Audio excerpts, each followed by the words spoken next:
Manishma, and that is my Hebrew. I have one other word I'll share with you, but unfortunately or fortunately, this presentation, I'm going to be giving it in English, so thank you for understanding that. I'm going to be speaking on behalf of the FIDO Alliance. However, let me see if this works. The company I work for is Nok Nok Labs, but we're actually one of the founders of the FIDO Alliance, one of 6 founders. It was us and Lenovo and PayPal that went to establish the Fast Identity Online, or FIDO Alliance. And it's now up to over 250 members, and I'll give you a snapshot of where that is. But this is the one slide I'm going to do to sell the offering that we have. It's my obligation to do this. But Nok Nok, we provide the infrastructure that enables FIDO-based authentication. We have customers including NTT Docomo, which is Japan's largest mobile network operator, PayPal, Alipay, some various other names out there, various African as well as European financial institutions that we're involved with. What we do is we helped to drive, it's actually our intellectual property that's in one of the 2 FIDO standards, the FIDO UAF standard. We're big advocates of standards-based authentication as opposed to proprietary approaches to this. And I'll give you some of the understanding of why that is as I go through this presentation. So I'm from the west coast of the U.S. I'm from Silicon Valley, California. That's where my accent comes from. Nok Nok is also there. We're located in Palo Alto, California. Now, what I wanted to do is quickly step through the problem that FIDO is looking to address. And now I just took off my Nok Nok hat and I'm putting on my FIDO hat. So I'm going to be talking about the standard that is FIDO. Give you an understanding of the problem and then go into the solution and some background on the FIDO Alliance. As we all know, there is a big problem in terms of data breaches that is out there. Most of those data breaches come as a result of stolen credentials. Somebody compromised a username password, maybe they harvested a username password over here and then used it to do a targeted attack or an attack over there. So those shared secret approaches, the username password paradigm has resulted in a lot of breaches. It's the fundamentals of most breaches that are out there. If you look at things like the Verizon Data Breach Investigations Report. Now, we recognize it's part of the reason we're at this Biometrics conference, and thank you very much for the Biometrics Commissioner for inviting me, but it's a password problem. Biometrics helps us step beyond that password problem. One of the big reasons you have Google as an active participant in the FIDO Alliance is they recognize this as a big issue for them, particularly phishing attacks are a big issue for them. Now, there are various alternatives that have emerged since username passwords, such as one-time passcodes. But one-time passcodes have problems in terms of the reliability of an SMS network and the ability for someone to actually receive it, user confusion that can result, but it's still a shared secret. And I don't know if you looked at the Wall Street Journal a couple weeks ago, but there's banking malware that is out there that can capture that shared secret, that knows to sense, okay, there's going to be a one-time passcode arriving, I need to harvest that and forward it on. So even though one-time passcodes, SMS OTPs are a good countermeasure, they still have flaws. The U.S. National Institutes and Standards and Technology, NIST, in their latest guidance, they're deprecating SMS OTPs because of these sorts of issues. Banking regulators over time, they're looking at this saying, you need mitigation measures because that's still a shared secret and that has significant issues. So everybody out there, you probably recognize this, we need a new model, and that's what the FIDO Alliance is about. We are a new model to provide strong, secure authentication. One of the things that is a bit different here is that it is using public key cryptography.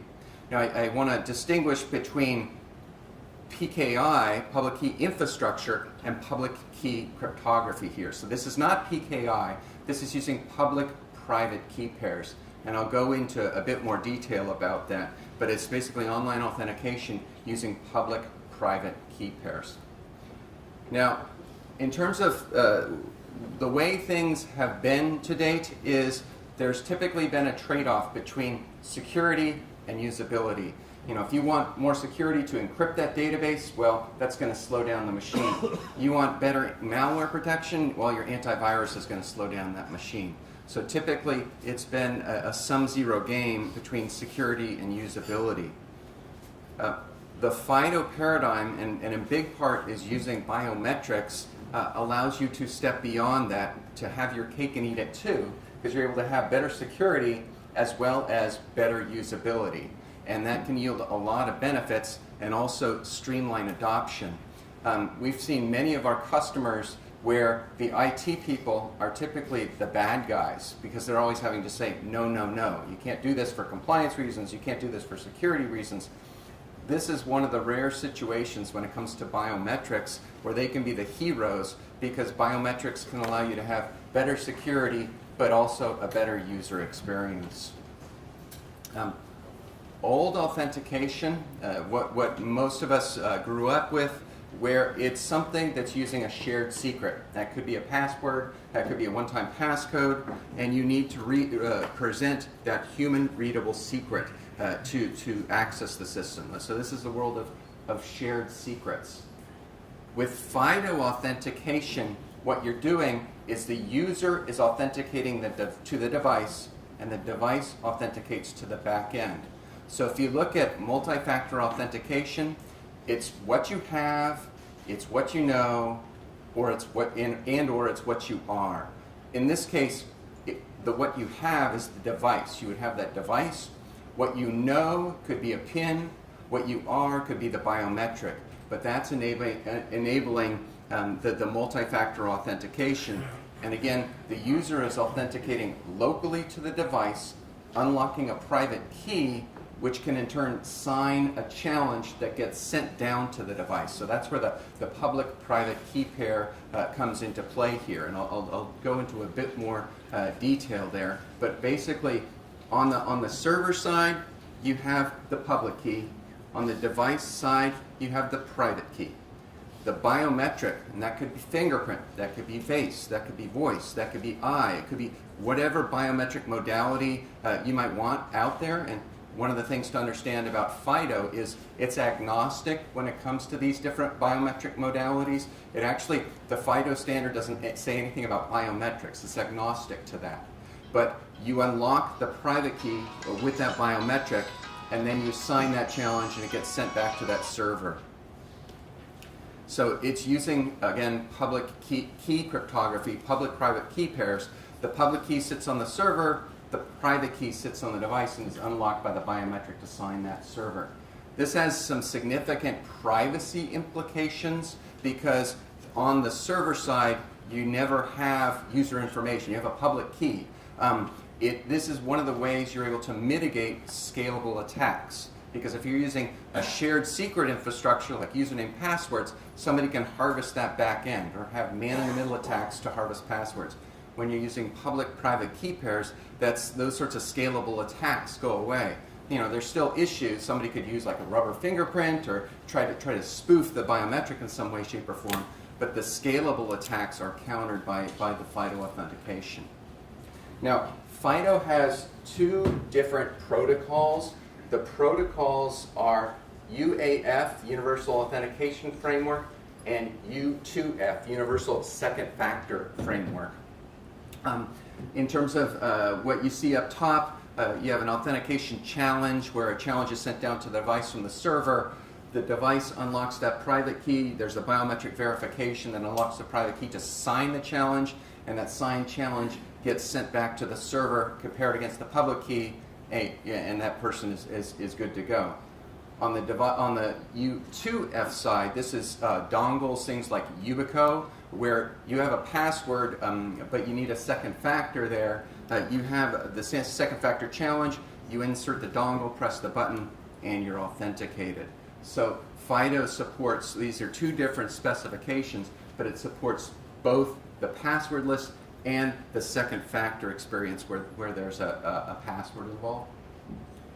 Now, in terms of the building blocks and what goes into it, you can see on the device side, there's the browser or the app. Underneath that's a client. And then there's the authenticator-specific module. And then there's the private keys as well as attestation keys. When you're dealing, many of you probably are in a financial industry, in banking, and you don't trust anything on that device. This is allowing you to attest the integrity of the device. So they're attestation private keys that are sitting in there. They can sit in secure hardware. So if the device has a trusted execution environment, a secure element, in iOS that could be secure enclave, you can take advantage of that in this sort of architecture. And then on the server side, you have a FIDO server, as well as there's a metadata server that can be used as an attestation trust store. So these are the various building blocks that go into any FIDO solution. And you can actually go to FIDOalliance.org. You can see all the different solutions that are out there that are FIDO certified.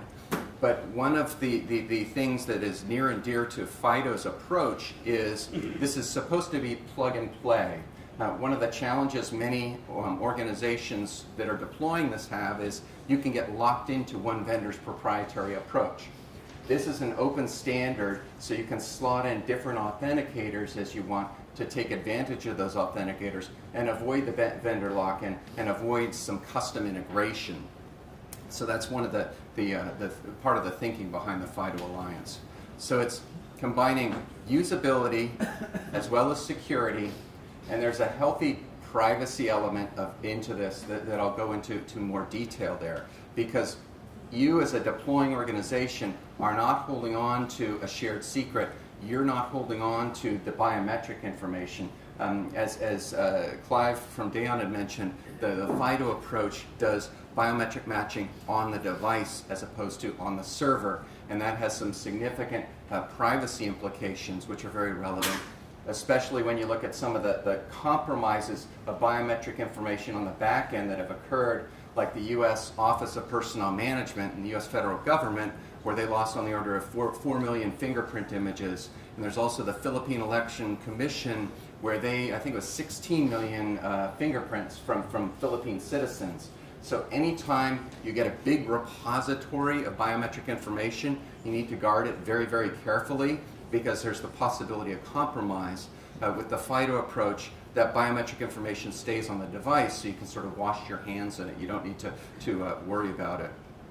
And in terms of some of the principles that are behind that, there's no third party in this protocol. It's between you on the one hand as a deploying organization and the consumer on the other hand.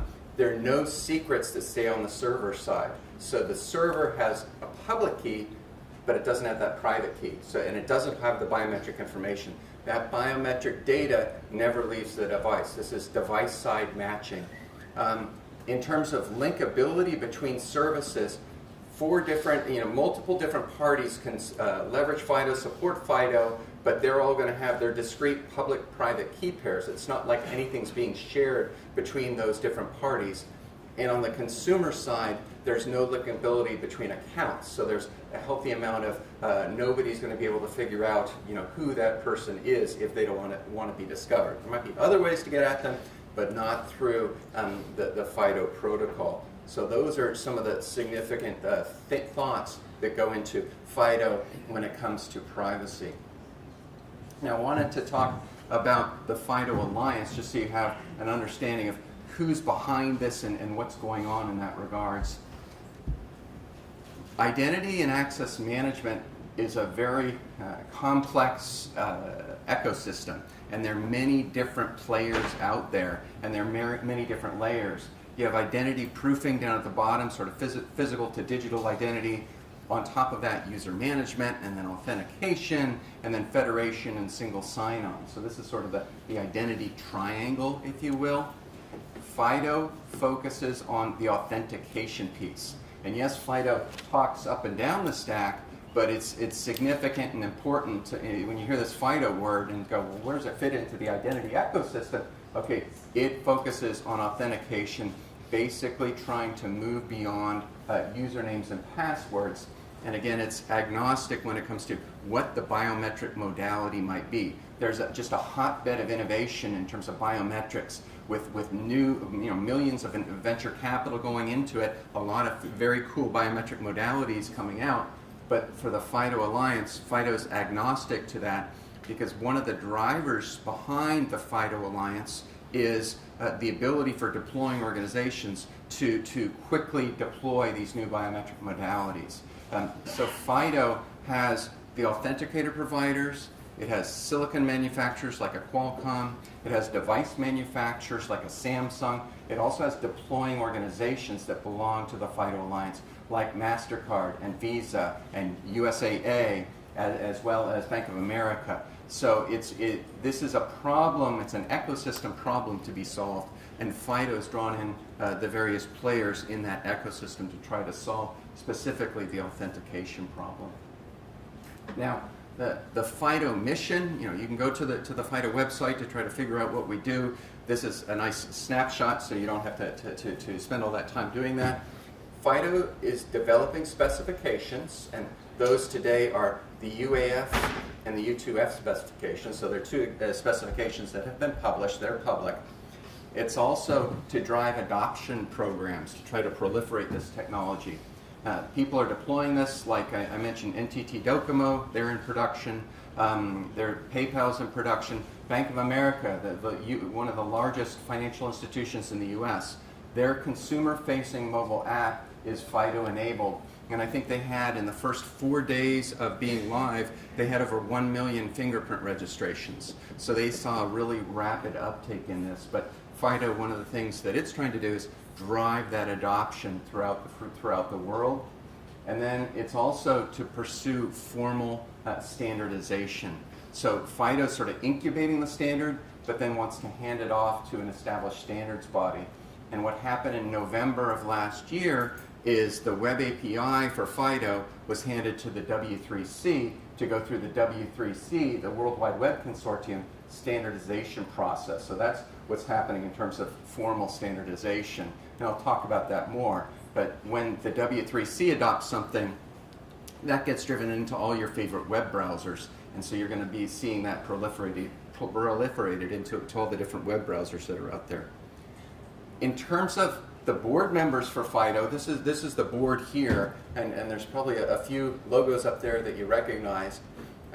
This is what the management organization that helped guides the FIDO Alliance. It started with 6. It's now over 250 different organizations, and this is the board. But you'll see there, it's not just the vendor community, it's also deploying organizations, Visa, Bank of America, Discover, ING Bank in Europe. So they're all part of that FIDO Alliance, but it's also the whole ecosystem that is trying to come together, because particularly for financial institutions, as well as mobile network operators, they feel the pain about having to do a lot of one-off integrations with different biometric modalities. They would much prefer to have a standard that they could use to make things easier to quickly adopt things, but also if things aren't going so well with one vendor, you can slot in another if you're using that standards-based approach, and that's what the FIDO is trying to achieve. In terms of sponsor members, there are various other names, and this gets to be a bit of an eye chart. But it is most of the different authenticator providers, as well as a lot of the infrastructure providers that are out there, as well as financial institutions that are participating in this. So it's over 250 different names, and for some of the startups that are here in the room, I'd encourage you to look it over. It might make sense for you to join the FIDO Alliance.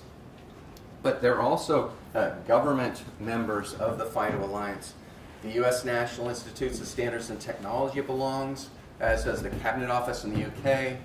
In Germany, the Bundesamt für Sicherheit und die Informationstechnik, known as BSI, they are participating. I got to practice my German there. So. And also the Chinese regulator is involved in this. In China, they want to make sure the local crypto protocols are supported, and FIDO is flexible and can adopt to those different crypto protocols as is necessary. So this is something for my friends in the Israeli government, we can have a conversation, or you can have a conversation, we will have a conversation about how Israel might play a role here, because that's something that might make sense also. Now, something I did want to share with you is how FIDO has progressed. So it started in 2012 with an idea. It was formally announced in 2013, and there have been various steps. In 2014, December, that's when the standard finally saw the light of day. It was blessed. And you could say, okay, now I have a FIDO certified solution. That's one of the key things. If you're looking at FIDO and the different solutions out there, make sure it's FIDO certified, because there are many people who can say, well, I'm participating in FIDO, but if the solution you're looking at isn't FIDO certified, you need to understand there might be some issues in terms of integration, what's going on. You know, if the matching's happening on server rather than on device, that's not really FIDO. And if it's going to be a FIDO solution, there might need to be some re-architecting or reworking that's done. You had things get submitted to in November of last year to the W3C, and that's going through the W3C process. And when that sees the light of day, you're going to have FIDO for platforms. So platforms in the form of web browsers, platforms in the form of operating systems. Because when you want to have it into web browsers, you have to have the scaffolding in the operating system also. So I mentioned there was one additional word in Hebrew I knew, and that is Todah. So that's I've gone through the presentation one day. Thank you.